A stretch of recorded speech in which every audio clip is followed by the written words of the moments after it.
जय साथियों, आप सभी का स्वागत है हमारे यूट्यूब चैनल पर। देखिए, जैसे हम लोग ने कक्षा 12 के गणित में समझ लीजिए कि 10 वीडियो में से आपके बोर्ड में 6-7 क्वेश्चन डिट्टो के डिट्टो आए हैं। मैं गारंटी ले सकता हूं कि ये सवाल भी मैं जो आपको बताऊंगा फिजिक्स में भी, ये भी आपके सवाल में डिट्टो के डिट्टो आएंगे। अगर आप लोगों ने देखा नहीं है वीडियो तो देख लीजिएगा। मेरे वीडियो से डिट्टो के डिट्टो सवाल मैथ के पेपर में आए हैं। ठीक, देखिए, चलिए फिलहाल के लिए क्या किया जाए उसके लिए। ठीक, देखिए, ये इसमें हम लोग सिद्ध करेंगे बायोसोर्ट का नियम। मोस्ट इंपोर्टेंट सवाल है। देखिए, इसमें दो वैज्ञानिक थे, बायो और सेवर्ट ने। उन्होंने क्या कहा, उन्होंने कहा कि कोई तार लिया। ठीक, कोई तार लिया, मान लीजिए कोई तार है, यहाँ से मान लेंगे कोई बिंदु पी है। अच्छा, उन्होंने कहा कि जब किसी तार में विद्युत धारा प्रवाहित की जाती है तो उसके चारों ओर चुंबकीय क्षेत्र उत्पन्न हो जाता है। ठीक,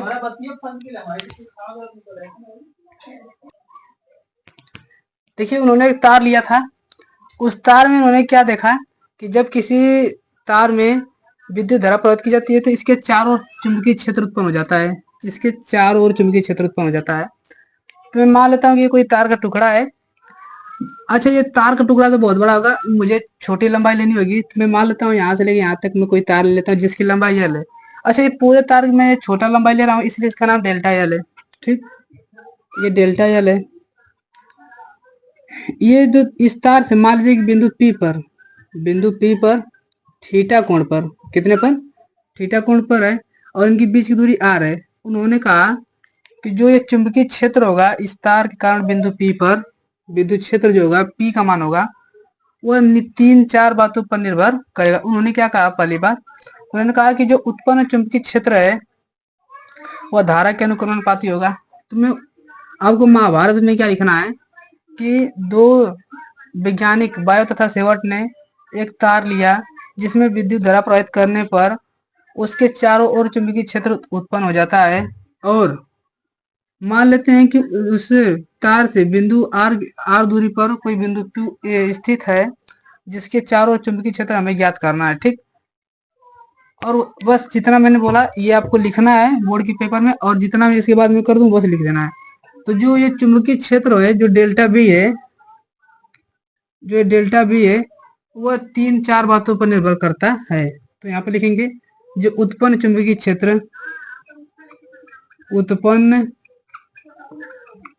चुंबकीय क्षेत्र धारा के अनुक्रमानुपाती होता है।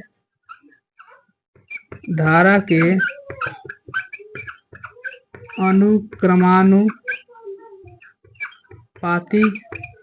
अनुक्रमानुपाती होता है, अर्थात जो ये डेल्टा बी है वह अनुक्रमानुपाती है किसके, धारा के। ठीक, और उन्होंने क्या देखा, और जो ये उत्पन्न चुंबकीय क्षेत्र है लिखेंगे, तथा जो उत्पन्न चुंबकीय क्षेत्र डेल्टा बी है वह लंबाई के अनुक्रमानुपाती होता है। मतलब जितनी बड़ी ज्यादा लंबाई होगी चुंबकीय क्षेत्र उतना ज्यादा होता है। तो ये जो चुंबकीय क्षेत्र है, तो जो चुंबकीय बी है वह जो चुंबकीय क्षेत्र है वह धारा लंबाई के अनुक्रमानुपाती होता है। तार के लंबाई के अनुक्रमानुपाती होता है।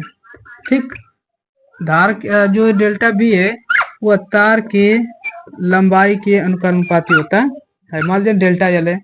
ठीक, अच्छा, ये जो बीच के कोण के ज्या होता है, आप लोग जानते हैं ज्या मतलब साइन थीटा होता है, बीच के कोण के ज्या के बराबर होता है। तो यहाँ पर मैं लिख ले रहा हूँ, आप लोग लिख लीजिएगा। ठीक, तो जो डेल्टा बी है वह बीच के कोण के ज्या के बराबर होता है,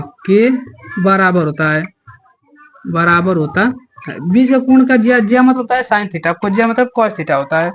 तो यहाँ पर जो डेल्टा बी है वह बीच के कोण के ज्या मतलब साइन थीटा, तो साइन थीटा के बराबर होता है। अच्छा, और जो ये बीच की दूरी है इसके व्युत्क्रमण वर्ग के व्युत्क्रमानुपाती होता है। ठीक, तो यहाँ पर जो डेल्टा बी है वह दूरी के वर्ग के व्युत्क्रमानुपाती होता है। तो हम लिखेंगे क्या, दूरी के वर्ग के व्युत्क्रमानुपाती होता है। ठीक, तो यहाँ पर जो डेल्टा बी है वह अच्छा ये सब अनुक्रमानुपाती रहेंगे, सब अनुक्रमानुपाती रहेंगे, मैं बराबर लिख दे रहा हूँ, सभी अनुक्रमानुपाती रहेंगे। अनुक्रमानुपाती ये 1/r², बीच की दूरी के वर्ग के व्युत्क्रमानुपाती होते हैं। ठीक, अब ले जाकर रख देंगे यहाँ पर हमारे समीकरण 1 है, समीकरण 2 है और समीकरण 3 है और 4 है। अगर मैं सबको मिला दूं, समीकरण 1 2 3 4 को मिलाने पर मैं क्या मिलेगा मुझे, यहाँ पर लिखेंगे क्या, समीकरण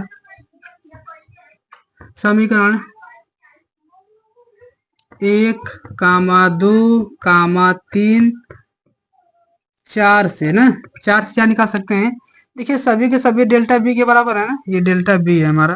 ठीक, तो डेल्टा बी बराबर हमारा क्या मिलेगा, देखिए सभी के सभी अनुक्रमानुपाती है तो मैं अनुक्रमानुपाती लिख दूंगा, ऊपर का ऊपर और नीचे का नीचे लिख देंगे हम लोग।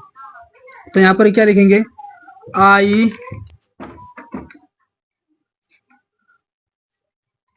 और delta L into delta L into बीच के कोण की जगह क्या लिखा है, साइन थीटा लिखा है तो साइन थीटा, और बटा में देखिए ध्यान से हमारे क्या लिखा, r² लिखा है तो r² हो जाएगा। अब देखिए आप लोगों को पता है जब कभी भी अनुक्रमानुपाती का चिन्ह हटता है तो कोई न कोई नियतांक आता है, तो डेल्टा बी बराबर क्या मिलेगा, इसकी जगह मैं लिखूंगा μ0 बटा में 4 पाई, ये हमारा निर्वात की विद्युतशीलता है। और इसको मैं थोड़ा सुंदर ढंग से लिख दूं तो यहाँ पर लिखेंगे I into delta L sine theta बटा में r²। अब ध्यान देखेंगे तो हमारा यही बायो सेवर्ट का नियम है, इस पर कभी कभी आप लोग को सवाल भी देखने के लिए मिल जाएंगे। ठीक, और भाई साहब वेरी वेरी मोस्ट इंपोर्टेंट सवाल है, हो सकता है कि आपके पेपर में आ जाए। अगर वीडियो अच्छा लगे तो इसे लाइक शेयर और सब्सक्राइब जरूर कीजिए। धन्यवाद।